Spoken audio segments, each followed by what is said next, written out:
The night rain struck the tin roof like desperate fingers, tapping and pleading, as if heaven itself demanded to be heard. The wind slipped through the cracks of the old wooden walls, cold enough to sting exposed skin. Down on her knees on the concrete floor of a broken church with shattered windows and a leaning wooden cross, Amara pressed her forehead against clasped hands. Her breath trembled, fogging the air with every sob. "Please, God, please don't let me die like this," she whispered, voice raw from crying.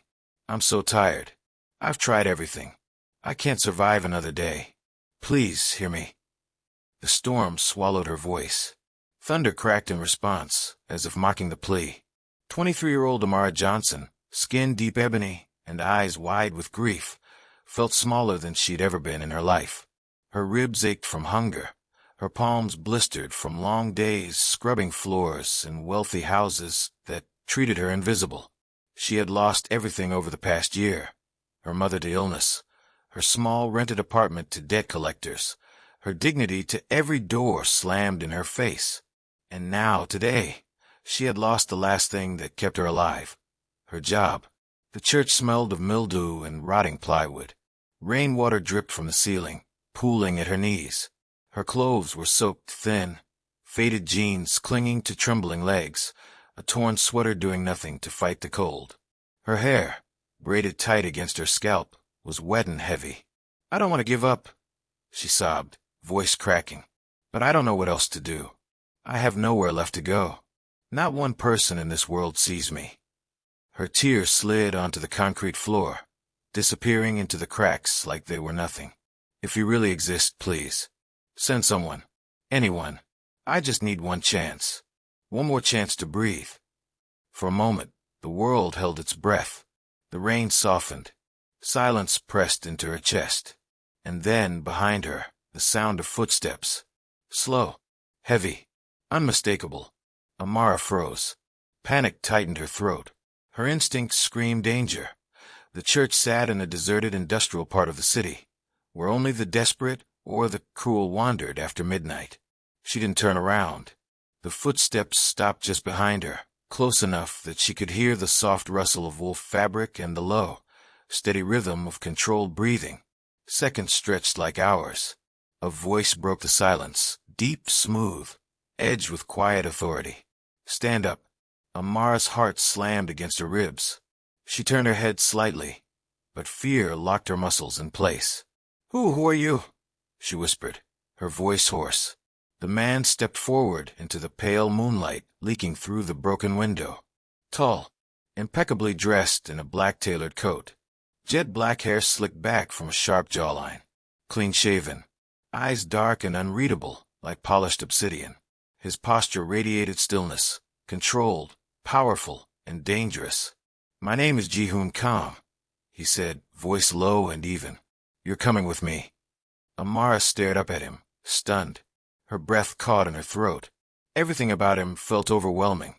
His presence, his calm, the quiet authority in his voice. And something else, something softer hidden behind those cold eyes, something she couldn't yet name. "I'm not going anywhere with stranger," she managed to say, though her voice shook. "Please, I don't want trouble."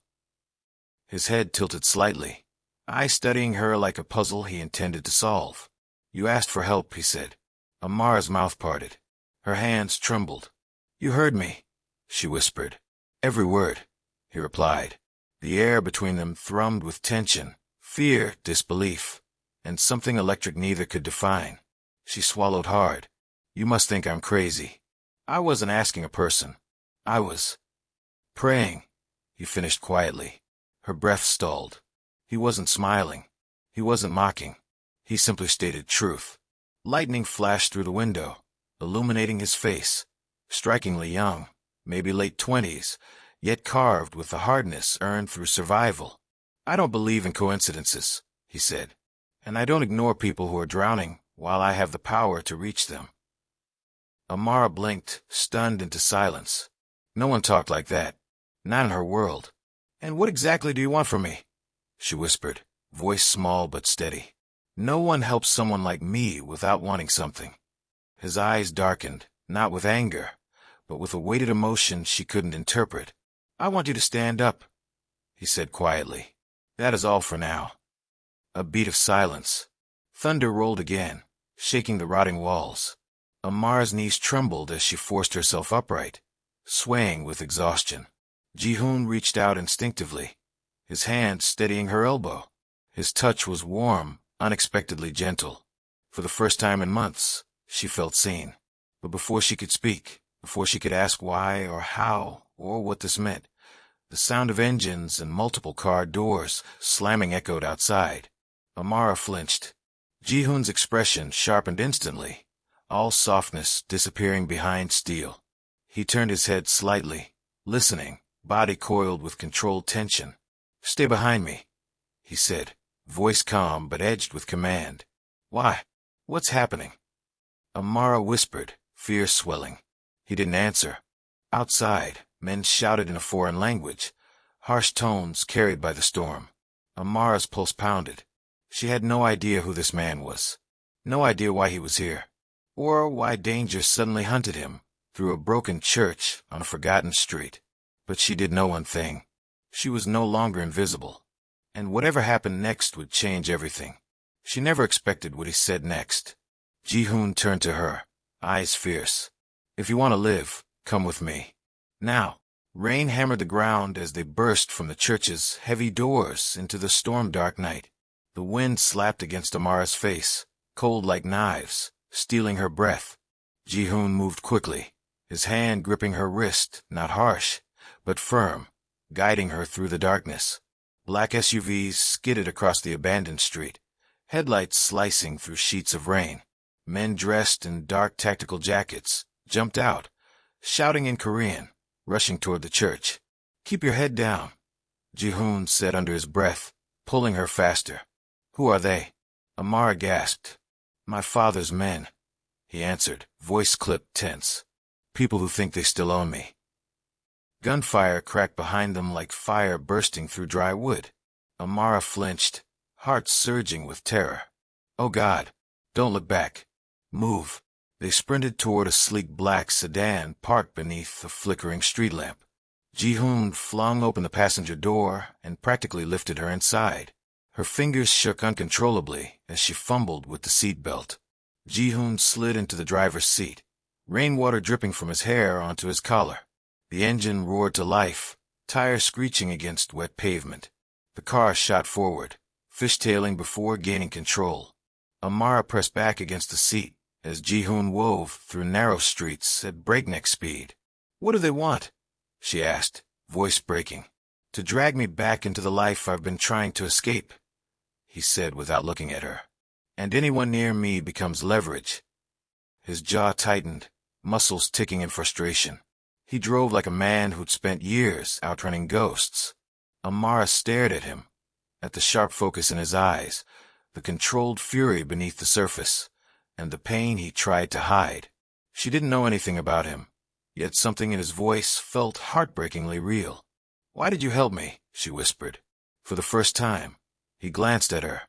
His eyes softened just slightly, like moonlight slipping from behind clouds. "Because you asked," he said quietly, "and because I know what it feels like to be alone in the dark." Silence stretched between them, heavy, intimate, charged.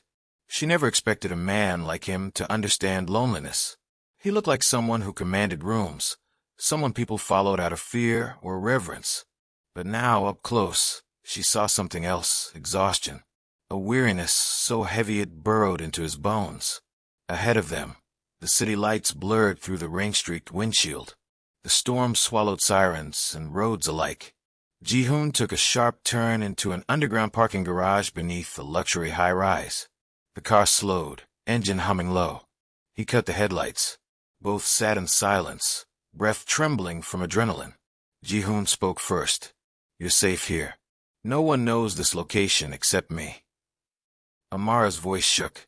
"Are you going to tell me what's happening?" He held her gaze, not evasive, not cruel, simply tired. "My father was one of the most feared crime bosses in South Korea," he began. 6 months ago, he was arrested during a federal crackdown. Since then, Every faction in our organization has been fighting to claim power. They wanted me to lead, to become what he was. And you refused, Amara said quietly. Yes. His voice darkened. They don't accept that. To them, blood determines destiny. They believe power is inherited, not chosen. So they're hunting me, trying to force my hand by cornering me. Amara exhaled shakily, and I was just caught in the middle. Ji-hoon shook his head. No, I chose to step near you. I put myself between you and the world the moment you spoke those words in the church. But why me? She asked. I'm nobody. I have nothing. Ji-hoon's voice softened, almost a whisper. You're someone who still talks to God when the world gives you nothing. That means everything. Something flickered painfully inside her chest. A warmth she hadn't felt in months, maybe years. Someone saw her. Not as a burden, not as a shadow, but as a person. A sudden ache tightened her throat. You don't know me, she whispered. Not yet, he said. But I know what it means to kneel in the dark and beg for relief. Amara looked down at her shaking hands. She felt fragile, but also strangely strong in his presence, like someone who mattered. Another question pushed forward, heavy and trembling. What are you planning to do now? Ji-hoon leaned back, running a hand through his wet hair. I'm leaving the country in 2 days, he said. I have one chance to disappear before the syndicate chooses a permanent successor. If they catch me before then, I'll be dragged back into leadership, and I won't survive long. Amara stared at him, stunned. You're risking everything. I already lost everything, he replied, voice low. Except choice. And I won't let them take that too. She swallowed. And where do I fit in? He hesitated. You're coming with me. Her breath caught in her chest. Why would I leave with you? We don't even know each other. I don't understand what you expect from me. Nothing, he said firmly. No debt. No bargain. Just safety. A new start. You said you needed one more chance. I'm offering it. Amara shook her head, overwhelmed. But why? No one does something like that for a stranger. Ji-hoon's eyes held hers with startling intensity. Because saving you might save me too. Her pulse stuttered. Time felt suspended. Then he looked away, the moment breaking. You must be exhausted. I'll show you where you can rest. He stepped out of the car, circling around to open her door. For a second she stared up at him, this powerful man offering a hand like a lifeline, and something inside her shifted. She placed her trembling hand in his. He led her through the quiet underground hallway into a private elevator. The door slid shut, sealing them into a small space, filled with muted light. They stood close enough that Amara could feel the warmth radiating from him, smell clean cedar, and rain on his coat. Their eyes met in the chrome reflection. Neither spoke, but silence had changed, from fear to something fragile and electric. The elevator opened into a penthouse wrapped in glass walls overlooking the storm-lit skyline. The city below was a sea of trembling light, shimmering through rain. The interior was all marble, leather, and clean modern lines, beautiful yet cold, like a place built but never lived in. This is your home, Amara whispered. No, Ji-hoon said quietly. It's my cage. He stepped forward, removing his coat and draping it over a chair. Without the cold exterior of his clothing, he looked different, younger, human, breakable. Make yourself comfortable. You're safe here. Amara hesitated. Why do you live alone like this? Ji-hoon turned his back to her, staring out at the storm. Because everyone I ever let close paid for it. The words vibrated with buried grief. Something raw tightened her chest. She stepped forward without realizing it. I'm sorry, she whispered. He shook his head. Don't be. Some stories aren't meant to be rewritten. Lightning flashed, illuminating his silhouette against the rain-washed glass. The storm howled around them, but inside, the quiet shook louder. Amara studied him. The strength in his shoulders, the pain he carried like armor, the fierce control barely holding him together. He wasn't the cold, untouchable man she expected. He was a wounded one, trying to run before the world consumed him. And suddenly, She understood something terrifying. She didn't know whether she was safer with him, or more in danger of losing herself. Ji-hoon turned to her again. "You should rest," he said. "Tomorrow will be difficult." Amara held his gaze. "I don't want to be a burden." "A burden?" His brows lifted slightly. "You're the first person not trying to use me." Something shifted in the air, heavy, intimate. He stepped closer. His voice dropped, almost a confession. "You prayed for a reason, and I heard you for a reason. Maybe we're not accidents." Her heart pounded, so hard it hurt. Suddenly, a sharp buzz vibrated through the room. Ji-hoon's phone lit up with a message. His eyes narrowed, jaw tightening. "What is it?" Amara asked. He looked at her, voice dropping into something deadly serious. "They found the safe house." Cold dread pierced the air. "You're not safe here anymore," he said. "We have to leave now." Amara's breath shook. "Where will we go?" He met her eyes, expression fierce and unflinching. "Where no one can touch you. I promise." She didn't know if promises meant anything in his world, but she had no one else. Nowhere else. And something in his voice made her believe him. She nodded. "Then take me with you." Ji-hoon's eyes softened, just slightly, like sunlight breaking through a storm. Without another word, he reached for her hand. This time, she didn't tremble. They stepped into the elevator, together, as the storm outside screamed like a warning. Neither of them knew that by morning, the world-hunting Ji-hoon would learn one new, dangerous truth. He wasn't running alone anymore, and nothing draws blood like loyalty. The elevator doors slid open into darkness. Ji-hoon stepped out first, scanning the shadowed corridor with sharp, assessing eyes. Amara followed close behind, her heartbeat loud enough she wondered if he could hear it. The air smelled faintly of antiseptic and steel, cold, sterile, unfamiliar. "This is a medical facility?" Amara whispered, glancing around. "A private one," Ji-hoon replied, his voice low. "Only one person in the world knows about it." "And we're trusting them?" His jaw tightened. "I don't have the luxury of trust. I only have necessity." He led her down the hall toward a glass door. The lights flickered on automatically, bathing the space in pale blue. Through the glass, Amara saw a woman in a white coat, dark hair tied in a precise bun, reviewing a medical chart. She turned sharply when the door opened. "Ji-hoon," she said, shock tightening her voice. Her gaze swept over his soaked clothes, then pivoted to Amara, eyes narrowing instantly. "What happened? Why are you here? You didn't say you were coming." "Hello, Dr. Hannah Lee," Ji-hoon said evenly. "We need medical supplies and a temporary safe location."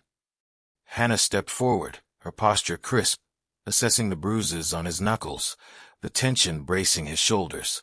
"You're injured." "It's nothing." "You always say that," she replied coldly, "and it's always a lie." Her eyes flicked sharply toward Amara. "And who is she?" The words weren't curiosity, they were challenge. Ji-hoon answered before Amara could speak. "Her name is Amara Johnson. She's under my protection." Something dangerous flashed across Hannah's face, not overt, but pointed. A tightening of the jaw, a subtle lift of the chin, a wounded pride she thought was invisible. "Under your protection," she repeated slowly. "You brought a stranger here? To a location only 3 people know exists." Her voice sharpened. "That was reckless." "It was necessary," Ji-hoon said. "For whom?" Hannah asked, staring directly at Amara. "Her. Or you?" Amara felt heat creep up her neck. Shame and defensiveness battled inside her, but she lifted her chin anyway. "I never asked to be brought here," she said quietly. "I didn't ask for any of this." Hannah's expression didn't soften. "No, but now you're here, and that means you're a threat, whether you want to be or not." Ji-hoon stepped slightly in front of Amara, shifting his body like a shield. "Enough. I need a secure room, clean clothes, and medical supplies. We leave before sunrise." Hannah's brows lifted. "You're running again? You think you can keep outrunning them forever?" His silence was answer enough. Hannah exhaled sharply and turned away, opening a cabinet and gathering supplies. Her hands were precise, controlled, but Amara could see the tremor beneath the surface. "She cares about you," Amara whispered, almost to herself. Ji-hoon's voice was quiet. "Yes, but caring doesn't mean understanding." He motioned toward a small exam table. "Sit. You're shaking."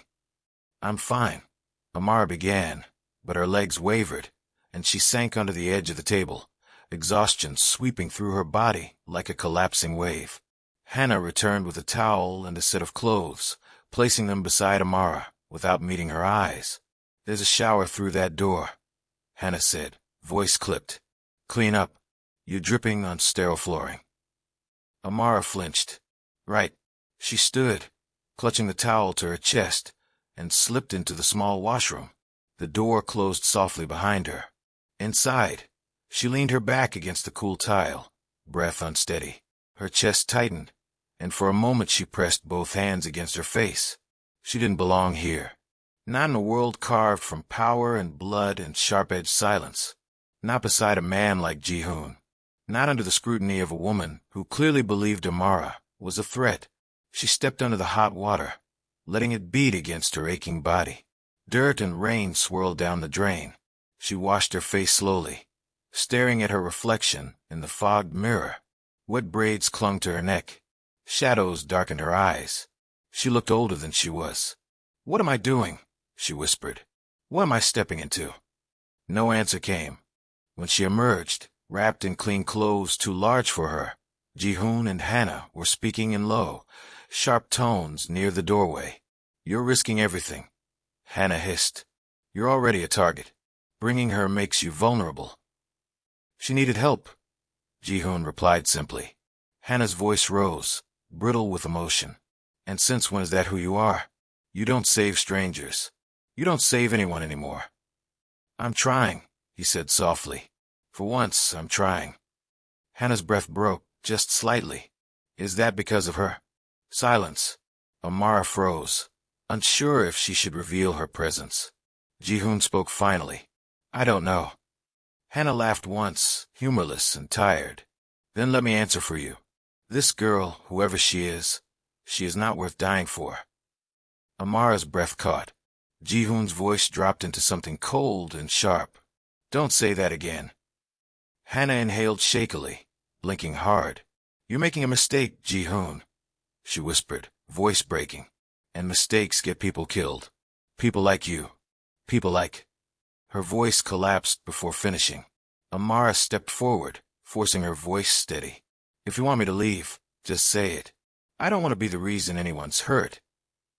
Hannah turned, eyes locked onto hers, unblinking. "You already are." "Hannah," Ji-hoon warned. "No," Amara said quietly, stepping into the space between them.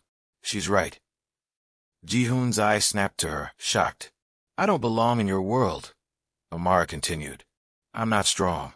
I'm not brave. I'm not anything worth risking your life over. You don't even know me." Her voice cracked, and she swallowed hard. "I'm just someone who got desperate."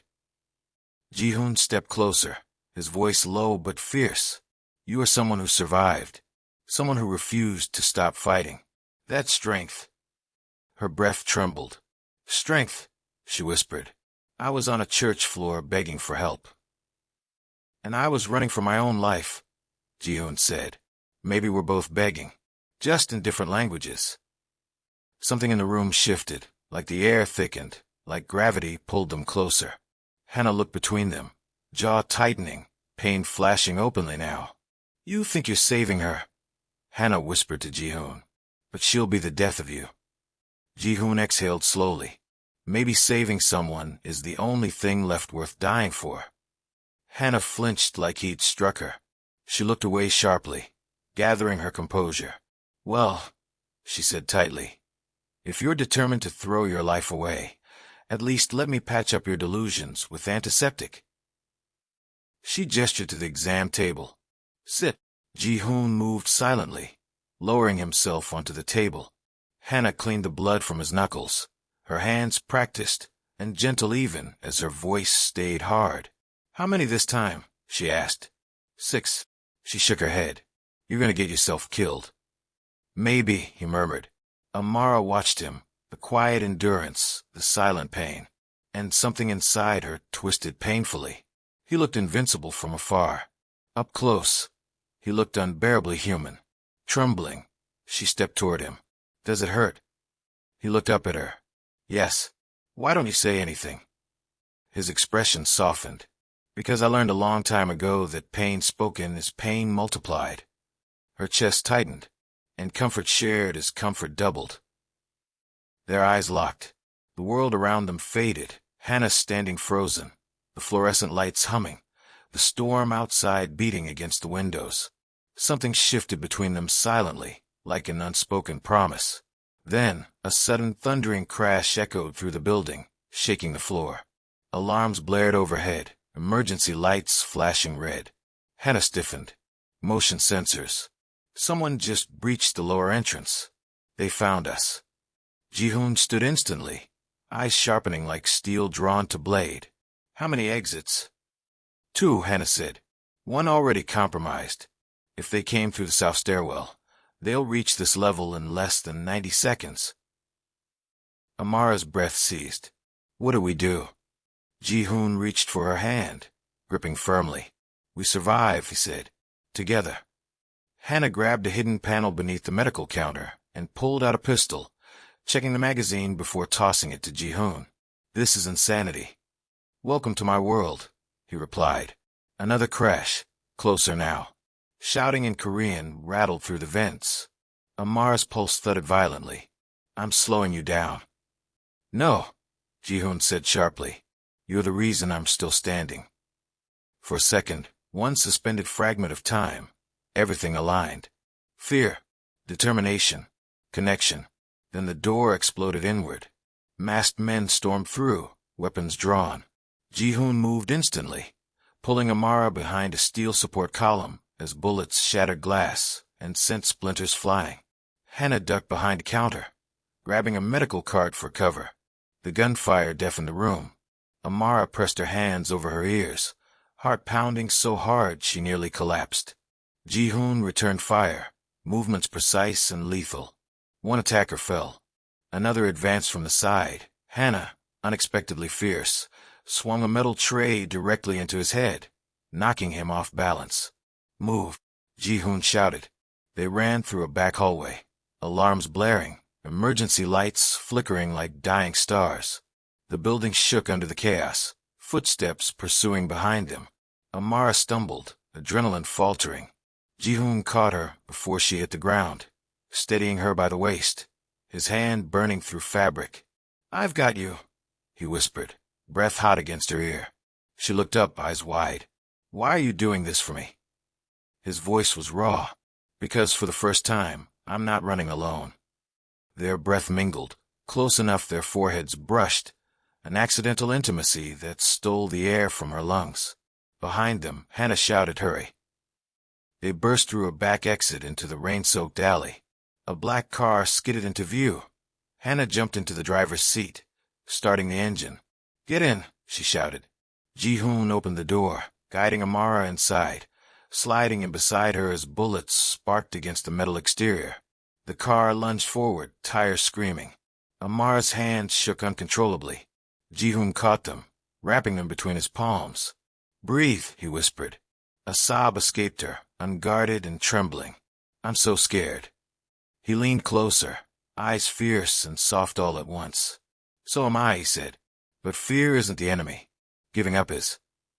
She met his gaze, and in it she saw everything he didn't say. "You matter. You're not alone. Stay with me." Her breathing steadied.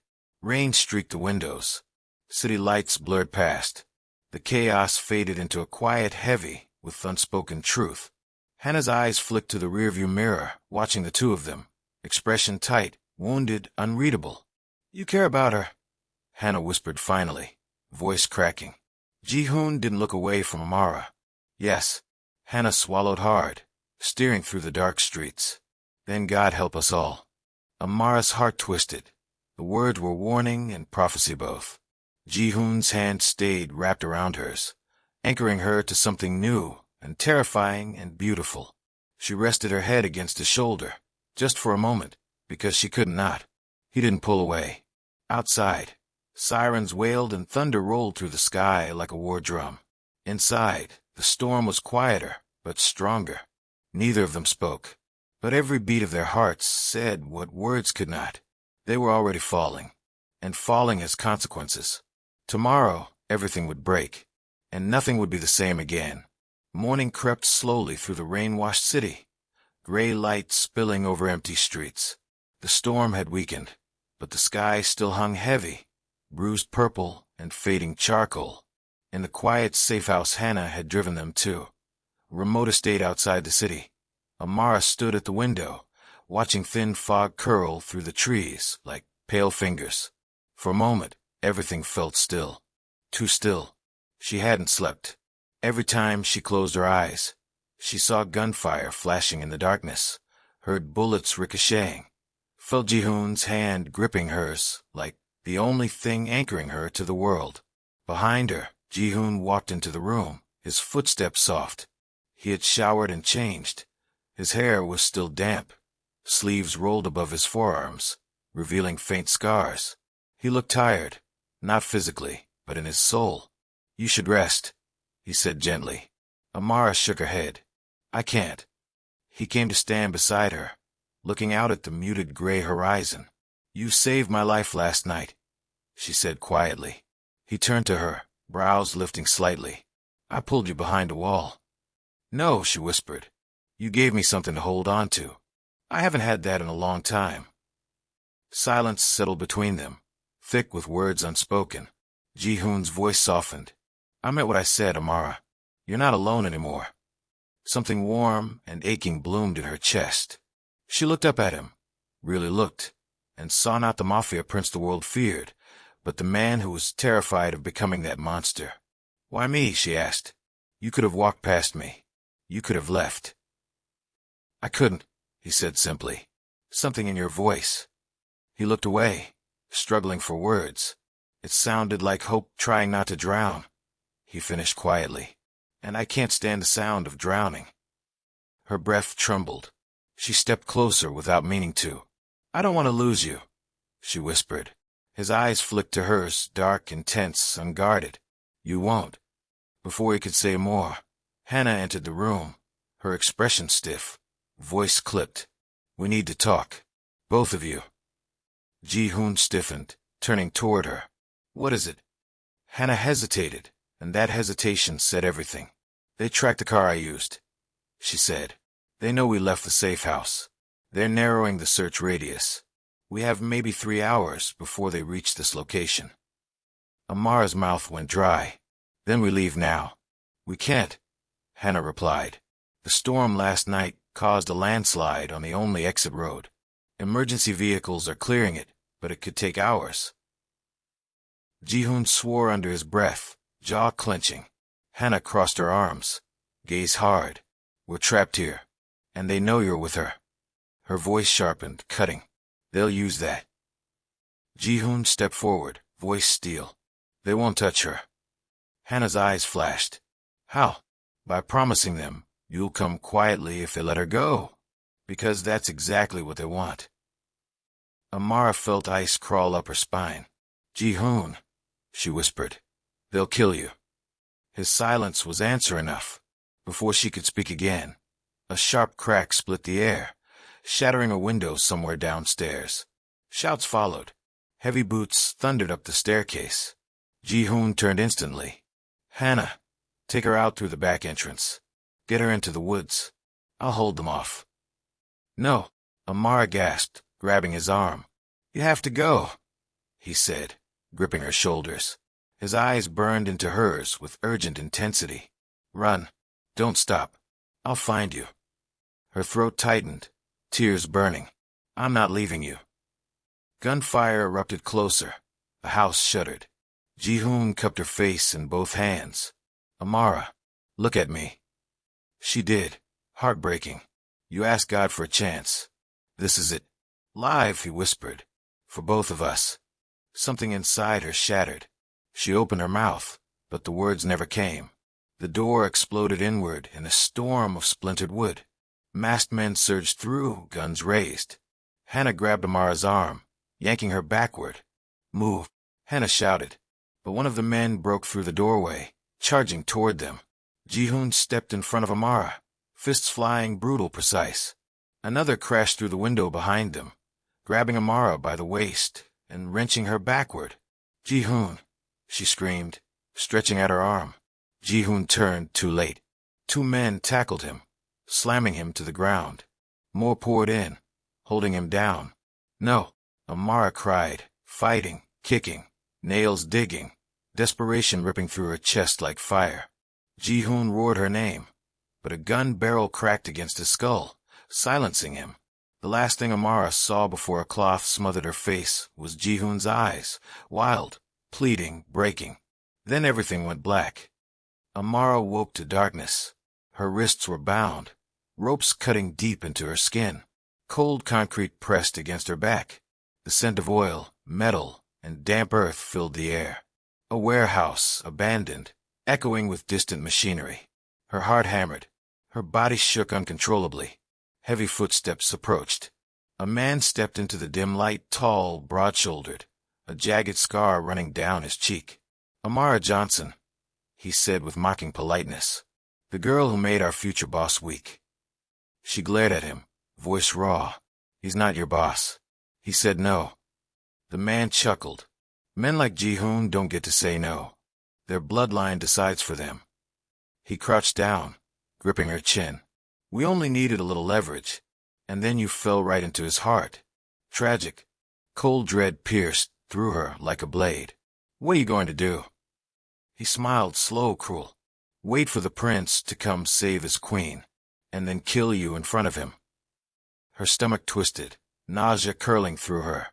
"He won't come," she whispered, forcing strength into her voice. "He's smarter than you think." "Oh, he'll come," the man purred. "You should have seen him when we dragged you out.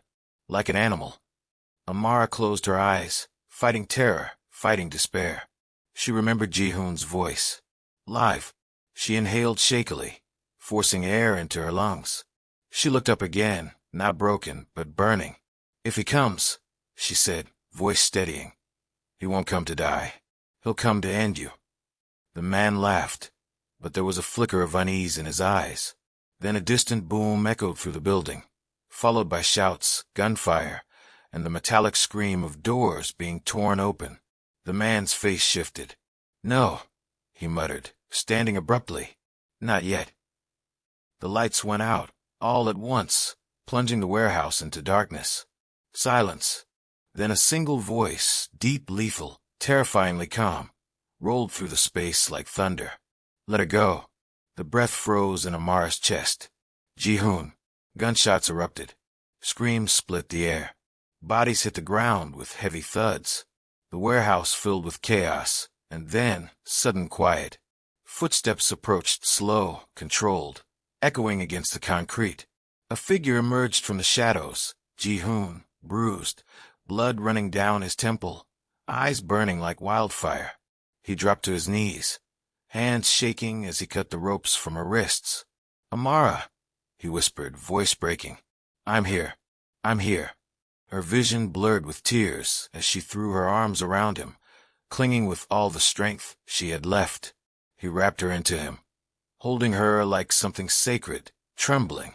"I thought I lost you," she sobbed. "You won't," he whispered fiercely into her hair. "Not while I'm breathing." She pulled back, hands framing his face. "Why would you risk everything for me?" He looked at her, raw, unguarded, stripped of armor. "Because somewhere between running from the world and trying to save myself, I fell in love with you." Her breath broke. "Ji-hoon, you changed everything," he whispered. "You made me want a future. You made me believe I deserve one." He cupped her cheek, thumb brushing away tears. "I don't want to run without you. I don't want to live without you. I won't." Her tears fell freely, but her voice was steady. "I love you too," she said, the words trembling, powerful, true. "I don't know how it happened. I don't know when, but I choose you in every lifetime." Something inside him shattered, relief, hope, love, flooding his expression. He pulled her into his arms again, holding her as if letting go would end the world. Behind them, Hannah stepped forward slowly, gun still raised, breath shaking. "You two are insane," she murmured. "Absolutely insane." Ji-hoon looked at her, his hand still holding Amara's. "We're leaving," he said. "Not running, leaving. I'm done bleeding for a throne I never wanted." Hannah stared at him, hurt, admiration, and exhaustion warring in her eyes. "So what now?" Ji-hoon looked at Amara. "Now," he said softly, "we start over." He lifted Amara to her feet, supporting her as they stepped into the pale morning light breaking through the warehouse doors, soft gold new. A new dawn, a new beginning. Amara leaned into him, exhaustion melting into something warm and steady. She looked up at him, voice quiet. "Where do we go now?" Ji-hoon smiled, small, real, hopeful. "Home," he said. She smiled back, fingers entwining with his. "For the first time," she whispered. "I think I finally know what that means." And side by side, they walked forward, into a future they would build together, no longer alone, no longer running. The past behind them, the world ahead, and love fierce, unbroken, lighting the road. Thank you for listening to A Poor Black Woman Cries Out to God, but a Korean mafia boss hears her prayer and takes her home. If you enjoyed this story, don't forget to like, subscribe, and share. Your support means the world. Until next time, Red Heart.